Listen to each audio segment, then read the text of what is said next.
MBG speak کے ساتھ بلال غوری آپ کی خدمت میں حاضر ہے۔ آج کے شو میں کوئی بریکنگ نیوز، کوئی اندر کی خبر، کوئی تجزیہ نہیں ہوگا، بلکہ طفلان انقلاب کی یادداشت لوٹانے اور انہیں تاریخ سمجھانے کی کوشش کروں گا۔ ملکہ بخاری نے کل جو پریس کانفرنس کی، اس کا ایک جملہ ابھی تک میرے کانوں میں گونج رہا ہے اور اس کی ارتعاش جو ہے وہ ابھی تک سنائی دے رہی ہے کہ اڈیالہ جیل میں مئی کی گرمی میں C کلاس میں ایک دن بھی گزارنا مشکل ہو جاتا ہے۔ PTI کے جتنے رہنما ہیں، شیریں مزاری ہوں، ملکہ بخاری ہوں، فواد چودھری ہوں یا دیگر رہنما جنہوں نے جیل سے رہا ہونے کے بعد پریس کانفرنس میں PTI سے لا تعلقی کا اعلان کیا یا سیاست کو خیر باد کہہ دیا، ان کے ساتھ جیلوں میں کیا سلوک کیا گیا اور انہیں توڑنے کے لیے کیا حربے اور ہتھ کنڈے استعمال کیے گئے۔ اور سب سے بڑا سوال یہ ہے کہ یہ جو تاثر دیا جا رہا ہے کہ ایسا سلوک ماضی میں کبھی سیاستدانوں کے ساتھ، سیاسی کارکنوں کے ساتھ جو ہے وہ روا نہیں رکھا گیا، تو کیا واقعی پاکستان کی تاریخ میں ماضی میں کبھی سیاستدانوں پر، سیاسی کارکنوں پر، سیاسی رہنماؤں پر اس طرح کے مظالم نہیں ڈھائے گئے؟ آج کے شو میں ہم یہی جاننے اور سمجھنے کی کوشش کریں گے۔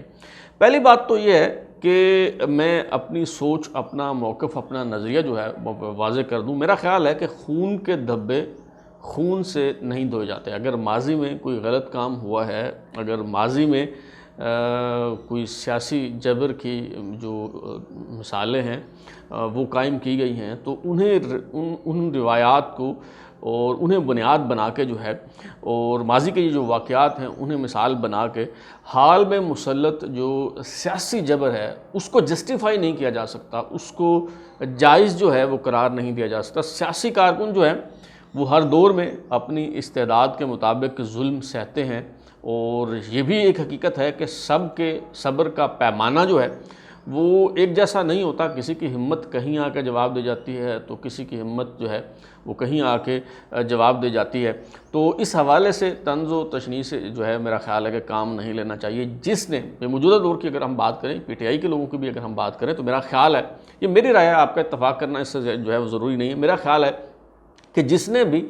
جتنے دن بھی اس دباؤ کو برداشت کیا ہے، میں کم از کم اس کی عظمت کو جو ہے وہ سلام پیش کرتا ہوں۔ اور میرا خیال ہے، میں دوستوں سے بھی گزارش کروں گا کہ اس کا تمسخر نہ اڑائیں، اور جن لوگوں پہ یہ گزری ہے، جن لوگوں پہ بیتی ہے، وہی جانتے ہیں۔ ان کی آنکھیں جو ہے ان کے دلوں کا حال جو ہے وہ بتا رہی ہیں۔ یہ جو موقف میں نے آپ کی خدمت میں رکھا یہ اپنی جگہ، لیکن تاریخی حقائق بیان کرنا اور ریکارڈ کو درست کرنا میری ذمہ داری ہے، اور اس شو میں جو ہے وہ آج میں ریکارڈ کو درست کرنے کی کوشش کروں گا۔ یہ شو تھوڑا سا طویل ہو سکتا ہے، اگر آپ کوئٹ کرنا چاہتے ہیں اور چٹپٹی خبریں سننا چاہتے ہیں، سنسنی خیز ولاگز دیکھنا چاہتے ہیں، تو بالکل آپ جو ہے وہ ابھی کوئٹ کر سکتے ہیں۔ لیکن اگر آپ تاریخ کو سمجھنا چاہتے ہیں اور یہ جو امپریشن بنایا گیا اس حوالے سے حقیقت جاننا چاہتے ہیں، تو پھر آپ کو کچھ وقت جو ہے وہ نکالنا ہوگا۔ تو آج ہم یہ جاننے کی کوشش کرتے ہیں کہ کیا ماضی میں اس طرح کی زیادتیاں اور ناانصافیاں ہوتی رہی ہیں، ان کی شدت اور حدت بھی جو ہے وہ یہی رہی ہے، یا اس طرح کے واقعات جو ہے وہ پہلی دفعہ دیکھنے کو مل رہے ہیں۔ دیکھیں، مسئلہ یہ ہے کہ جو تحریک انصاف کے وابستگان ہیں، جو کاروان تبدیلی کے مسافر ہیں، ان میں اکثریت ان افراد کی ہے جو پہلی دفعہ گھر سے باہر نکلے ہیں، جنہوں نے پہلی دفعہ کسی بھی سیاسی ایکٹیویٹی میں جو ہے وہ حصہ لیا ہے، اور وہ کپتان کے چاہنے والے ہیں اور کپتان کی وجہ سے گھروں سے باہر نکلے ہیں، انقلاب کے خواب لے کے، تبدیلی کے خواب لے کے جو ہے وہ نکلے ہیں، لیکن انہیں یہ نہیں پتہ کہ تبدیلی ہوتی کیا ہے اور انقلاب کیا ہوتے ہیں اور ان کی کیا قیمت جو ہے وہ ادا کرنا پڑتی ہے۔ تو وہ لوگ جن میں اکثریت ان افراد کی ہے، ان سیاسی کارکنوں کی ہے جنہوں نے پہلی بار کوچہ سیاست کا رخ کیا ہے، تو لہٰذا ان کے نزدیک جو بھی ہو رہا ہے وہ پہلی بار ہو رہا ہے۔ اس سے پہلے نہ انہوں نے پڑھا، نہ انہوں نے سنا، نہ انہوں نے دیکھا، اور نہ انہیں معلوم ہے کہ کیا کچھ جو ہے وہ ہوتا رہا ہے۔ تو لہٰذا جو واقعات، جو معاملات ان کے ساتھ پیش آ رہے ہیں، اس پہ وہ یہ سمجھنے میں حق بجانے میں کہ ایسا پہلی بار ہو رہا ہے، اس سے پہلے جو ہے اس طرح سے وہ کبھی نہیں ہوا۔ مثال کے طور پہ 10 اپریل 2022 کو جب عمران خان کے خلاف تحریک عدم اعتماد جو ہے وہ کامیاب ہوئی اور انہیں وزیر اعظم ہاؤس سے نکلنا پڑا، اس سے پہلے انہیں معلوم نہیں تھا کہ سیاست میں فوج کی مداخلت بھی ہوتی ہے، حکومتیں بنائی بھی جاتی ہیں، حکومتیں گرائی بھی جاتی ہیں، اور یہ جو سیاست میں مداخلت ہے اسٹیبلشمنٹ کی، یہ کتنی بری چیز ہے، یہ اس حقیقت کا انکشاف جو ہے 10 اپریل 2022 کو ہوا، ورنہ اس سے پہلے وہ فوج کے گنگایا کرتے تھے، قصیدے پڑھا کرتے تھے۔ خود عمران خان کی اگر اب بات کریں تو اب تو وہ یہاں تک جو ہے وہ عشق مرحبا آ گئے ہیں کہ وہ یہ انہوں نے باقاعدہ لکھ کے سپریم کورٹ میں اپنی درخواست میں کہا ہے کہ جی اسٹیبلشمنٹ نے نواز شریف کی حکومت جو ہے وہ گرائی۔ تو بہرحال یہ 10 اپریل کو پہلی بار جو ہے وہ تحریک انصاف سے وابستہ جو افراد ہیں انہیں یہ معلوم ہوا کہ فوج کی مداخلت بھی ہوتی ہے اور یہ بہت غلط ہوتی ہے، اور تمام برائیوں کی جڑ جو ہے یہ اسٹیبلشمنٹ کی فوج میں مداخلت ہے۔ اچھا، لوگ جو ہیں وہ برسہ برس سے لاپتہ ہوتے آ رہے ہیں، اور کسی کے لاپتہ ہو جانے کا دکھ کیا ہوتا ہے یہ وہی جانتے ہیں جن کے پیارے ان سے جو ہے وہ بچھڑ جاتے ہیں، اور جن کے بارے میں یہ بھی نہیں پتہ ہوتا کہ وہ کہاں ہیں، زندہ ہیں یا نہیں ہیں۔ پاکستان کی تاریخ اگر آپ دیکھیں تو بھٹو کے زمانے میں 1976 کی بات ہے، کراچی میں سردار بلخ شیر مزاری کے گھر کے باہر سے ایک 19 سالہ نوجوان اسد اللہ مینگل اپنے دوست احمد شاہ کرد کے ہمراہ جو ہے وہ وہاں سے اٹھا لیا جاتا ہے، لاپتہ ہو جاتا ہے، گم ہو جاتا ہے، اور پھر آج تک اس کا سراغ نہیں لگایا جا سکا۔ اسے زندہ بازیاب کیا جانا تو دور کی بات ہے، اس کی لاش تک نہیں مل سکی، اور یہ بھی معلوم نہیں ہو سکا کہ اسد اللہ مینگل کے ساتھ جو ہے وہ دراصل ہوا کیا۔ یہ کہا جاتا ہے کہ پاکستان میں جبری گمشدگی کا پہلا واقعہ تھا،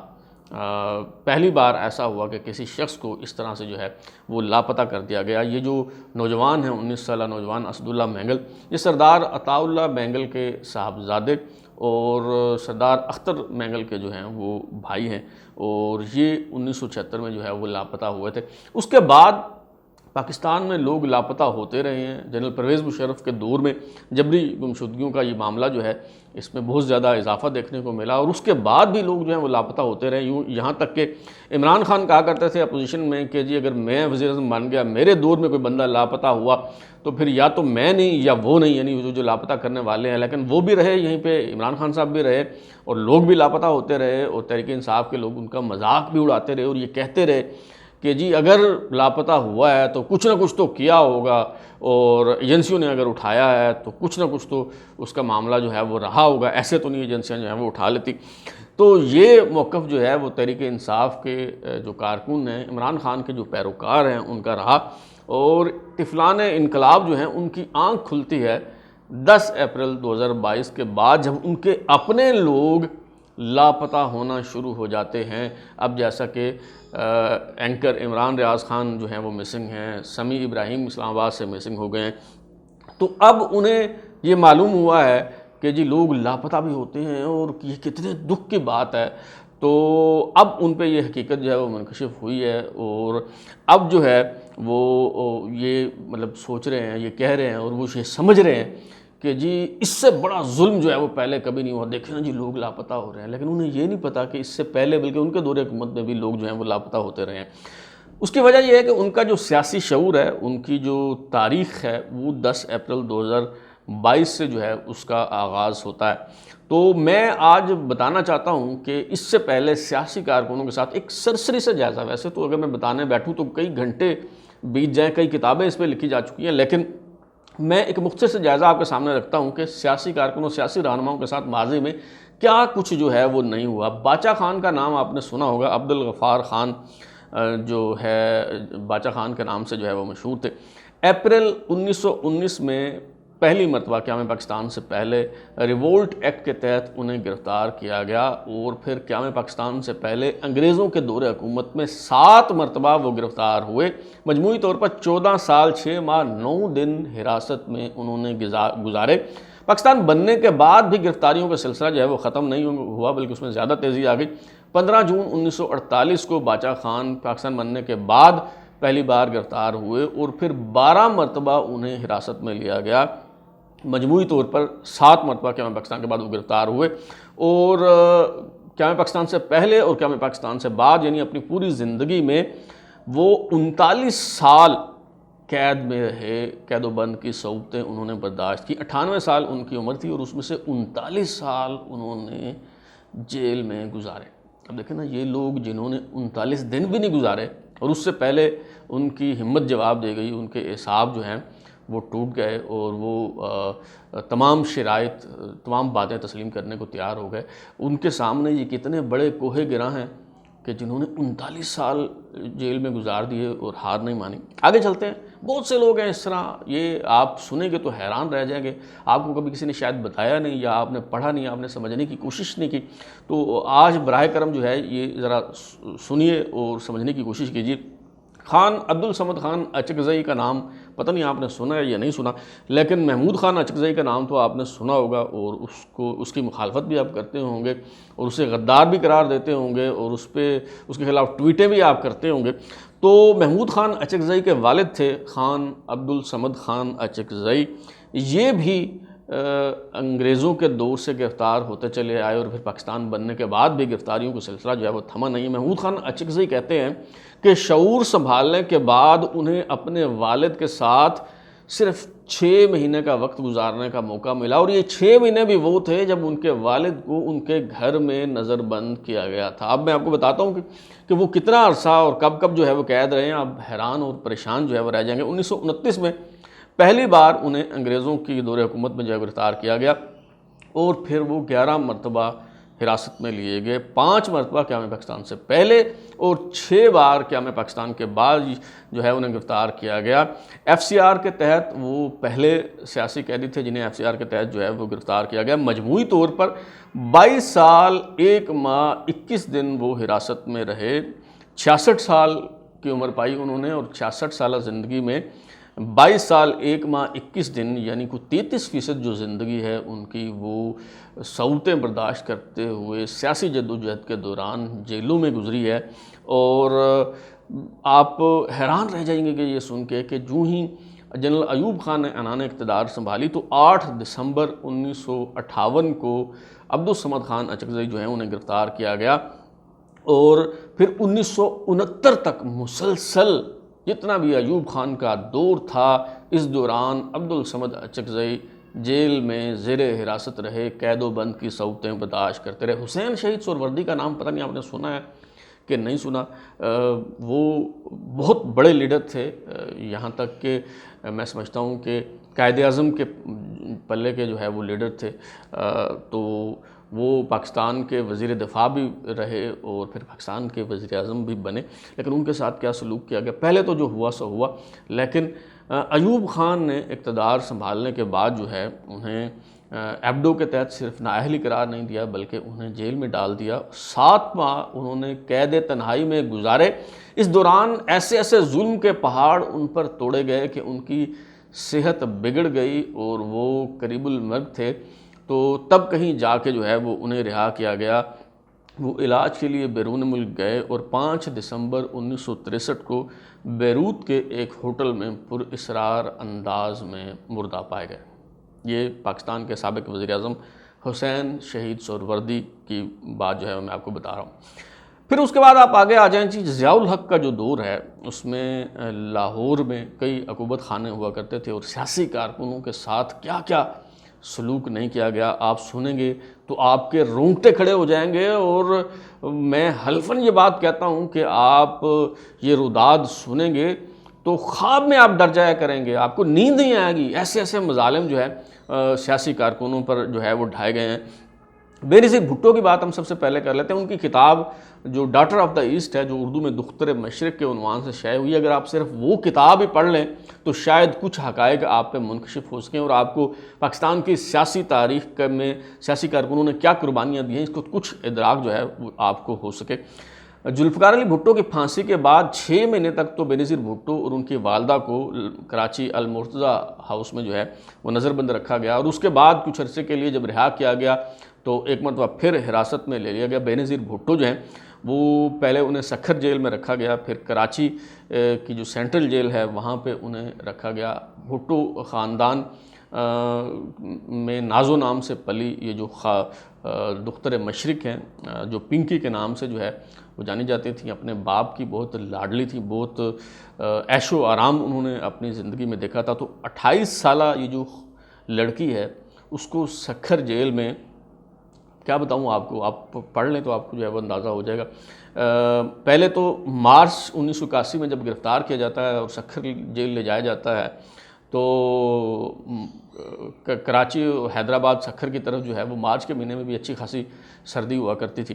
تو سویٹر نہیں ہے، کوئی جرسی نہیں ہے، جرابیں نہیں ہیں، اور وہ جو ٹھنڈا سیل ہے اس کے اندر جو ہے اس بے نظیر بھٹو کو جو ہے وہ رکھا گیا ہے۔ اس کے بعد پھر جب گرمی شروع ہو جاتی ہے تو یہ جو بات ہو رہی ہے نا کہ مئی کے مہینے میں ایک دن جیل میں گزارنا اور سی کلاس میں گزارنا، تو یہ ذرا پڑھ کے دیکھ لیں کہ بے نظیر بھٹو شاہ نواز کی پوتی اور ذوالفقار علی بھٹو کی بیٹی جو بڑے نازو نام سے پلی ہے اور 28 سال جس کی عمر ہے، جس نے کچھ دیکھا ہی نہیں ہے، اور اس کو سی کلاس میں سکھر جیل میں کن حالات میں جو ہے وہ رکھا گیا ہے، اور اس دوران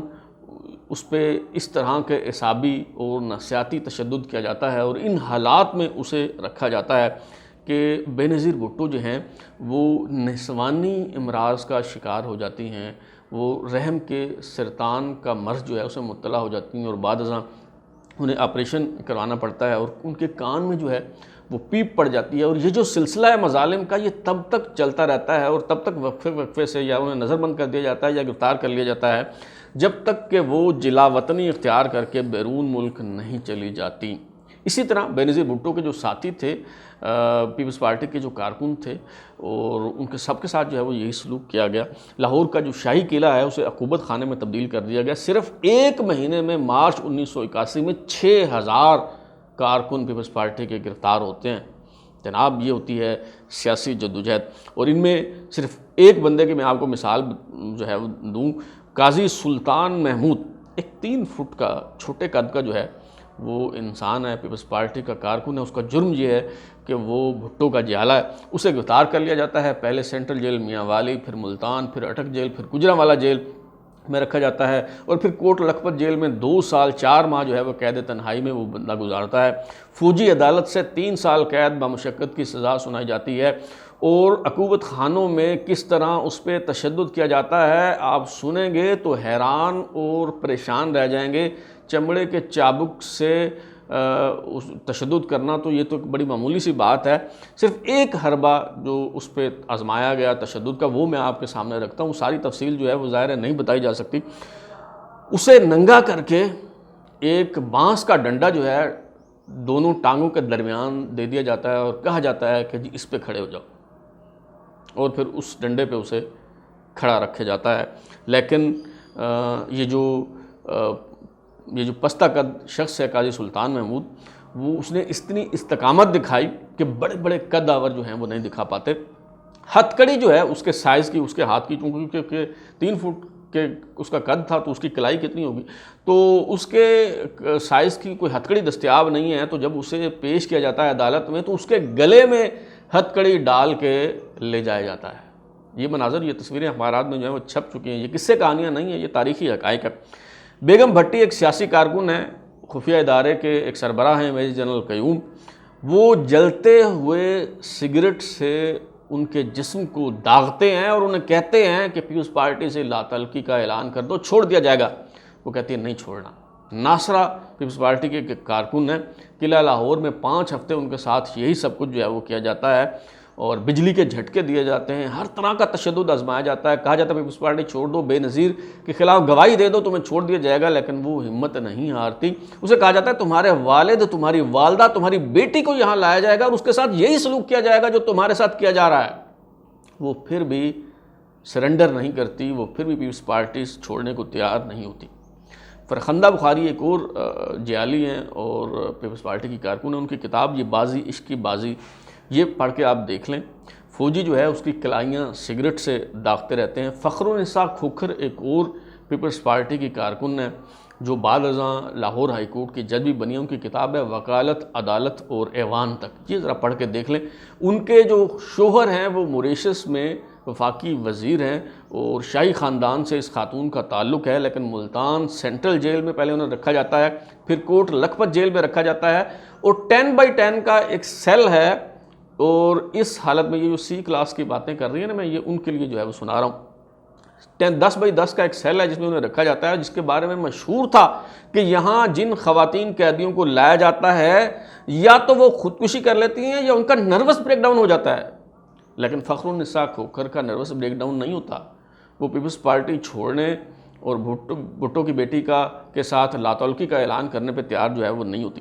پیپلز پارٹی کے ایک اور کارکن ہیں آغا نوید، ان کی کتاب ہے دوسرا جنم، اس کو آپ پڑھیں تو آپ کو پتہ چلے کہ سیاسی کارکنوں پہ کس طرح مظالم کے پہاڑ توڑے گئے، کس طرح کا تشدد کیا گیا۔ وہ لکھتے ہیں کہ رانوں پہ رولر پھیرا جاتا ہے، دیوار کے ساتھ کھڑا کر کے انسانی فضلے کی جو بالٹی ہے وہ گلے میں ڈال دی جاتی ہے تو تعفن اور بدبو کے جو بھبوکے ہیں اس سے دماغ کی شریانیں پھٹنے لگتی ہیں۔ اور وہ لکھتے ہیں کہ الیکٹرک شاک دیے جاتے ہیں، جسم کے مخصوص حصوں میں مرچیں ڈال دی جاتی ہیں۔ پھانا آپ سمجھتے ہی ہوں گے، میرے خیال میں پنجاب میں رہنے والے تو جو ہیں اس کی ڈیٹیل میں نہیں جانا چاہتا۔ وہ مقد میں جو ہے وہ پھانا ڈال کے تشدد کیا جاتا ہے، مخصوص جگہوں سے جو ہے وہ بال کھینچے جاتے ہیں، اور مردوں کے جو مخصوص اعضاء ہیں اس پہ چھڑیاں مار کے ان پر تشدد کیا جاتا ہے۔ کہاں تک سنیں گے، کہاں تک سناؤں، یہ بڑی لمبی داستان ہے۔ اور پھر آصف زرداری، انہوں نے بے نظیر بھٹو سے شادی کرنے کے بعد کیا کچھ جو ہے وہ نہیں ساتھ 14 سال اپنی زندگی کے، اپنی جوانی کے اس شخص نے جیل میں گزار دیا، اور اس کے بعد جا کے مجید نظامی نے مرد حر کا خطاب دیا تھا انہیں۔ اور ان 14 سالوں میں سب سے جو طویل دورانیہ ہے وہ 1996 سے 2004 تک کا ہے، جب وہ مسلسل 8 سال تک جو ہے وہ جیل میں رہے، ان کی زبان تک کاٹنے کی کوشش جو ہے وہ کی گئی۔ اور پھر پرویز مشرف کے دور میں سیاسی کارکنوں کے ساتھ کیا کچھ نہیں ہوا۔ بہت سے سیاسی کارکن جو ہیں وہ تب بھی ایسا ہوا تھا کہ وہ دھونس، دھاندلی، جبر، قید و بند کی صعوبتیں، ان کے آگے انہوں نے ہتھیار ڈال دیے، ہار مان لی، اور نون لیگ جو ہے وہ چھوڑ کے وہ کاف لیگ میں جو ہے وہ آ گئے۔ ایک تقریب مجھے یاد آتی ہے، ملتان آرٹ کونسل میں نوائے وقت کی سلور جوبلی سالگرہ کے حوالے سے ایک تقریب تھی، اور اس میں شیخ رشید صاحب مدعو تھے۔ جنرل پرویز مشرف کے دور حکومت میں وہ جو ہے وہ اطلاعات و نشریات کے وفاقی وزیر تھے، اور اس موقع پہ جاوید ہاشمی صاحب اور حافظ اقبال حقوانی صاحب بھی جو ہیں وہ مہمانوں کی صف میں شامل تھے، اور سٹیج پہ جو ہے وہ براجمان تھے۔ جب جاوید ہاشمی صاحب اور حافظ اقبال حقوانی صاحب سٹیج پہ آئے تو انہوں نے کہا جی شیخ رشید تو کہتا تھا کہ میں نواز شریف کا ساتھ نہیں چھوڑوں گا، تو وہ شیخ رشید کدھر گیا، ہمیں وہ شیخ رشید لوٹا دو۔ کچھ عرصے بعد میں نے سنا کہ حافظ اقبال حقوانی صاحب جو ہیں انہوں نے بھی نون لیگ چھوڑ دی۔ کیوں چھوڑ دی؟ اس لیے کہ تمام تر ترغیبات کے باوجود وہ نواز شریف کا ساتھ چھوڑنے پہ تیار نہیں ہوئے، لیکن پھر انہیں قتل کے ایک جھوٹے مقدمے میں پھنسا دیا گیا۔ پھر بھی یہ شخص ڈٹ کے کھڑا رہا، لیکن جب اس کے خاندان کے لوگ جو ہیں انہوں نے آ کے اس کے پیروں پہ ہاتھ رکھا اور انہوں نے کہا تمہیں تو مرنے کا شوق ہے، تمہیں تو پھانسی چڑھنے کا شوق ہے، ہمیں کیوں مرواتے ہو، ہمیں بھی وہ پھانسی دے دیں گے، تو تب آ کے اس نے پھر کاف لیگ میں شمولیت تو اختیار نہیں کی، البتہ مسلم لیگ نون سے لاتعلقی کا اعلان اس نے ایک پریس کانفرنس کے ذریعے جو ہے وہ ضرور کر دیا، اور پھر ہمیشہ کے لیے سیاست کو بھی جو ہے اس شخص نے خیر بات کہہ دیا۔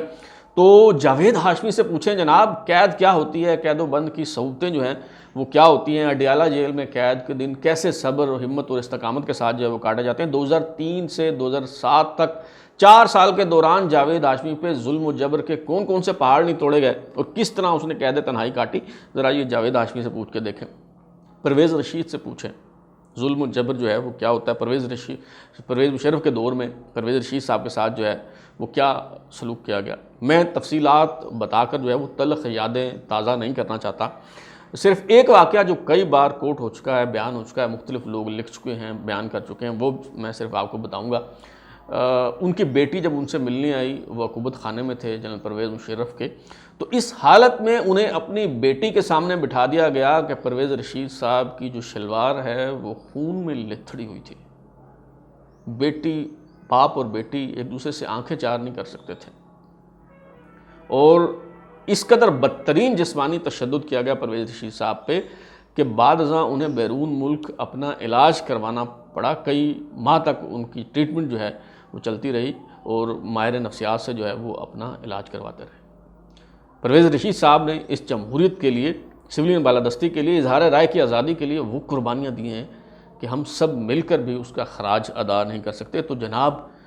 یہ ہیں سیاسی قربانیاں اور یہ ہے عظمت کی جو ہے وہ داستان، اور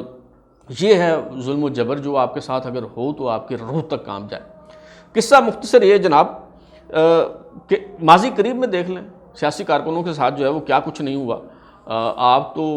چند دن میں جو ہے وہ گھبرا گئے۔ میں یہ ایک لسٹ میں نے بنائی ہے آپ کے سامنے جو ہے وہ میں رکھتا ہوں، ویسے پہلے بھی آپ کو پتہ ہوگا، دوبارہ جلدی سے میں آپ کو بتا دیتا ہوں۔ رانا قمر الاسلام چوری نثار کے مقابلے میں امیدوار تھے، گرفتار کیا گیا، 248 دن جیل میں رہے۔ سید خورشید شاہ اپوزیشن لیڈر 765 دن جیل میں رہے۔ خواجہ سعد رفیق 462 دن جیل میں رہے۔ حمزہ شہباز 627 دن جیل میں رہے۔ میاں جاوید لطیف 56 دن جیل میں رہے، لیکن 56 دن میں ان کے ساتھ کیا ہوا؟ غداری کا مقدمہ تھا، یہ ذرا کسی وقت ان سے آپ پوچھ کے دیکھیں ان کے ساتھ کیا سلوک کیا گیا۔ احد چیمہ کوئی سیاسی کارکن نہیں تھے، بیوروکریٹ تھے، سول سرونٹ تھے، لیکن بڑی استقامت کے ساتھ 148 دن انہوں نے جیل میں گزارے۔ یوسف عباس 215 دن جیل میں رہے۔ حافظ نعمان 305 دن رہے۔ مریم نواز صاحبہ نے 157 دن جیل میں گزارے، اور وہ بھی شہزادیوں کی سی زندگی انہوں نے بسر کی تھی، وہ بھی پہلی مرتبہ جیل گئی تھی۔ جو آپ کہتے ہیں نا جی جیل آپ نے کبھی نہ دیکھی ہو تو جیل میں ایک دن گزارنا مشکل ہوتا ہے، واقعی مشکل ہوتا ہے،